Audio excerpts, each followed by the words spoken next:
Hey everybody, it's Patiently, and tonight I am reading a selection by my friend Angora Shade, and I have to confess up front, I have not read this yet. I'm excited about it, but I'm going to just stumble through and read it in one shot and hope that I do well because I don't want to mess this up for her.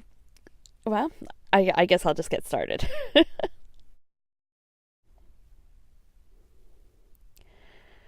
Dragon's Gift by Angora Shade.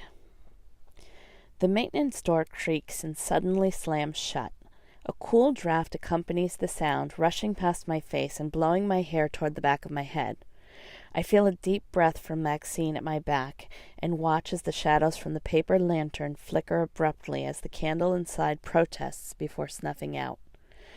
The darkness around us is complete, save for a sliver of light visible from underneath the door, and all the hair on my arms and the back of my neck stands on end. But I'm not afraid. I'm with my best friend, here in the dark, under the stage, that might have, could have, should have, is finally happening. I hear another hum in my ear, but it's deeper and breathy, like muted laughter.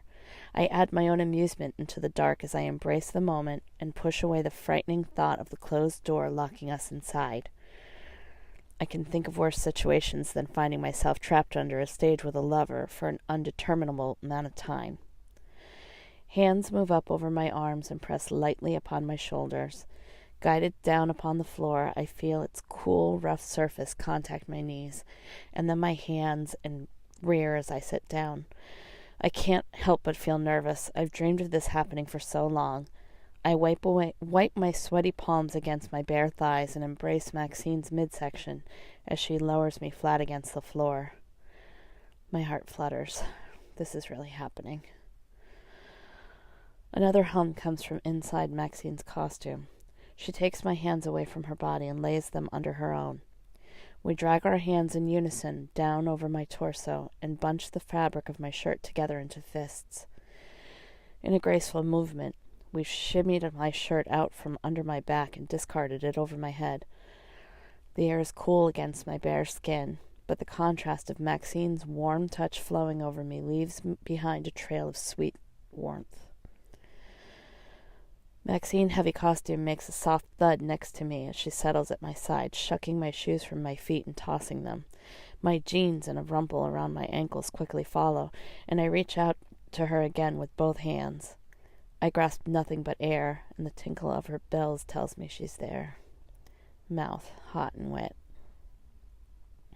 The sensation of slick, searing tongue upon my torso is exquisite, and the play her hands make over my breast divine. Her claws drag over my bra straps and pull one down from my left shoulder with abrupt aggression, exposing my breast with the impatience of a child. Her hot tongue trails upward just as quickly, and I moan into the darkness as I feel my nipple engulfed. I'm glad she's lost her bobblehead. I needed to feel her mouth, needed her to taste me. Yet it's strange. The texture of her lips is rougher than I imagined they would be, and the muscle behind them is intense. Perhaps it's only her desire to play rough. And I remind myself that Maxine had never been a kitten. I'm flooded with lust as Maxine straddles over my upper thighs, her weight a reassuring blanket in the dark. She grasps both of my breasts and squeezes, and drags one clawed hand down over my torso while her tongue licks in a hungry trail down to my navel. Her saliva lingers like sticky paint, evaporating slowly, and I love it. I can feel her impatience. It's electric in the air, as is my own. I simply can't remain still. I want to feel her touch everywhere. My hands find her one hand lingering under my breast, but she moves further down where I cannot reach her. It's a deliberate tease. She enjoys topping people. She loves control, and she has told me numerous stories of doing similar things to her boyfriends. I don't mind. It's me she's craving now. Her hot tongue dips into my navel while both her hands grip my waist. She swirls in and around and then plants soft kiss after kiss downward until she's come to the crest of my underwear. Her breath falls warm and heavy here, almost as if she's pausing to watch what I know she cannot see happening in the dark. The ridiculously slow peel of the cotton. It's a big step for her, diving right in. It can be a little scary. I raise my hips slightly to encourage her to pull my panties down further, and she does. I'm breathing so loudly now I almost drown out the jingle of her belled sleeves. It's a strange music, but it's our music. As Maxine drags the fabric down over my ass and thighs, she comes to rest at a crouch around my knees, my bent knees, and I feel her wrap one arm around my left leg, while the other falls softly against the top of my pelvis. Her touch is excruciatingly warm. I want to both move away and embrace the heat at the same time, but Maxine doesn't move. We've reached a precipice. A decision must be made. She could stop, or she could pleasure me. Boiling in my lust, I encourage her. Love me, I whisper. I need to feel you. Maxine's hand on top of my pelvis continues to remain in place, but I feel her hot breath come closer to my exposure. I close my eyes and feel a jolt of surprise rattle through me when her mouth makes contact upon my bare pubic mound,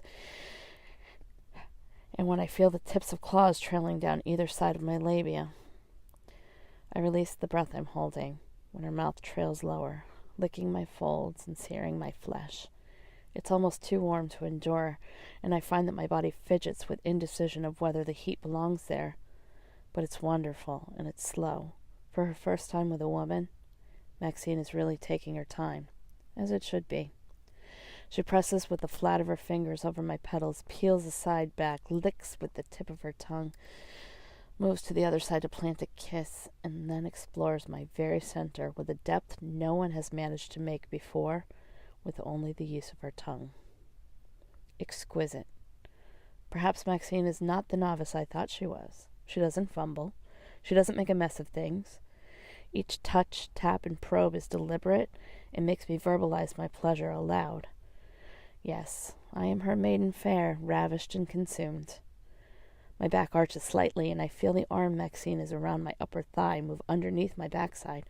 She squeezes me tightly. The points of her claws dig into my flesh with a motion that falls into a strange synchronization with the repeated plunging of her tongue. I push my pelvis slightly up to her, wishing for a deeper reach I know she cannot make, and my body writhes with beautiful frustration. My legs are sweating from the heat around my lower body. My nipples are hard peaks of neglected flesh, but changing her position or touching myself to bring more pleasure would be blasphemous. I want to see what Maxine can do to me. I want to let her have control, to make me feel whatever it is she pleases. Her mouth moves upward, and her free hand on my outer petals comes to my center. Her tail, still attached at her wrist, slithers across me with her hand, and I feel her excited probing at my opening. Just as I think I can take no more teasing, I feel her tongue fly upon my clit. I cry out, my heart thunders, and I push down around the invading penetration. My flesh is pushed and stretched, my muscles hugging and releasing a thick intrusion. My mind wonders how many fingers Maxine is using, but the thought doesn't remain in my mind for long. I'm too warm, my body writhing, my toes curling. The tightness I always experience at climax is building quickly, lengthening like a rubber band, about to snap as her rapid motions push too deep for my usual comfort. Her tongue curls around my hardened bud, and oblivion tumbles all around me. I see stars. They're flashing. They're all about me, flashing this way and that like dust cascading through a stream of light. I could pluck them individually like jewels if I were capable of movement, but I feel perfectly still, without breathing or even the desire to, despite my shaking limbs and my burning lungs. It's almost as if I'm looking down upon myself. I witness the continued attentions from my lover as she rocks me with pleasure, and it only makes the tightening in my abdomen grow again, sending me a second time into the twinkling night sky. And it doesn't stop. She drains me. My internal muscles pulse around her impaling digits, the pressure of her body around me, the only thing capable of taming my spastic motions. Oblivion feels like a malleable substance when her attentions come to a halt, and only a satisfied ache remains inside me. Time is meaningless, and I wish to remain in the dark, exploring, existing, loving, until Maxine and I become the subject of fairy tales. But no moment is permanent, or no moment would hold meaning. My will to move returns with this knowledge, but I find I'm only able to toss my head from one side to the other. The desire to hold Maxine is great, but she seems as exhausted as I am, and remains where she is between my legs. Her hands have come to rest below my navel, and I feel the press of her costume rough against my thigh. Rapid hot breaths falls against me, and neither of us speak a word. Well, holy fuck, that was hot. Oh my god, I hope the lady in the car next to me enjoyed it too, because holy shit. I am a little uncomfortable here. My panties are a little wet, and whew. Wow. Angora Shade, you are awesome. That was really, really good. Just beautiful writing. I love it. I always love your writing. And this is just, wow. Okay, I'm going to turn this off now and go put together a video. Whew. Thanks, campers, and this is patiently saying goodbye.